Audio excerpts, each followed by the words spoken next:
Welcome to the Unwavering Thoughts of a Wandering Mind, Episode 3, where we discuss important topics for personal growth and well being. Today, we're talking about how to stop seeing someone as the devil and instead work towards reconciliation. Before we dive into the topic, I want to make it sure or I want to make it clear that I am not an expert in this field. This is just based on my personal opinion and based on my experiences. You should always seek professional advice if you need it. This is going to be heavy, so let's get started. When we've been hurt by someone, it's easy to fall into the trap of seeing them as the devil. We demonize them and blame them for everything that went wrong. This kind of thinking is not only unproductive but also holds us back from healing and growth. The first step towards reconciliation is to acknowledge and validate your feelings.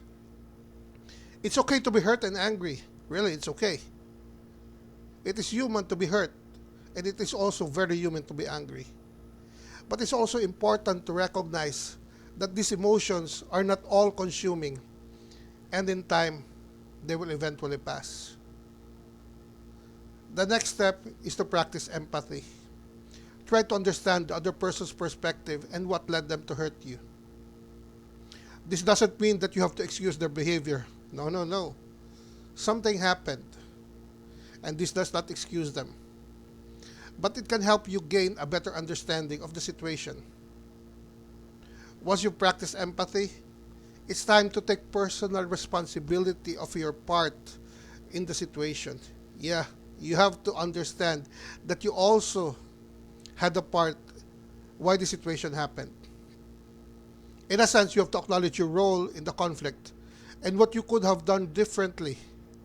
This step is essential for moving forward and finding a path towards reconciliation. Now, let's talk about the Ho'oponopono practice.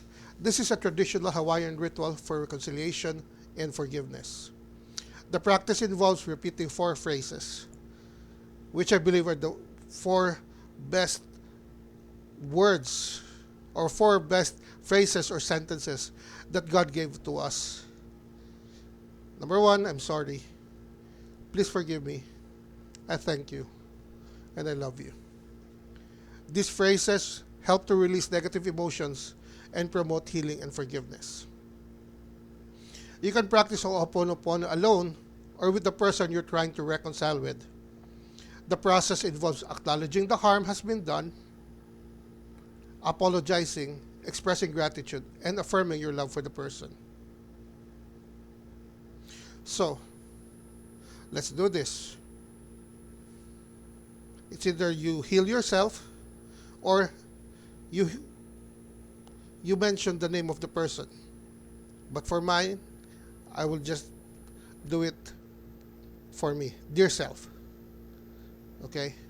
So, put your hands on your chest, both hands. Take a deep breath.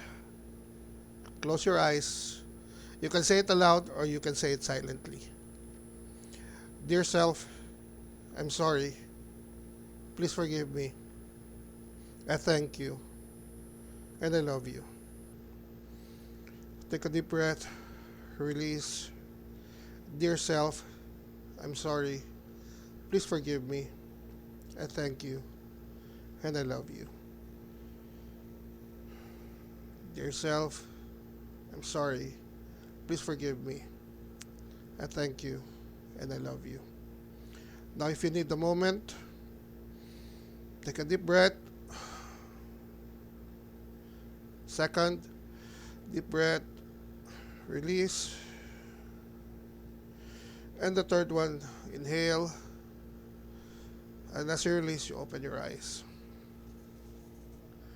I know some of you would feel good. Some of you doesn't feel anything. Some people do it 3 times. Some people do it 8 times. But I do it 108 times every single day. Remember, reconciliation is a journey.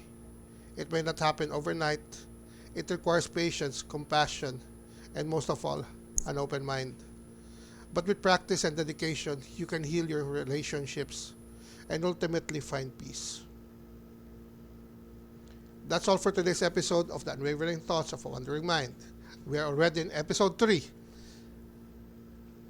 And I'm sorry I still don't have that dun dun dun dun dun. Uh, Hopefully in the next episode we will have. And I do hope this discussion has been helpful to you. And remember to always seek professional help if you need it. Thanks for tuning in. And I'll see you next time.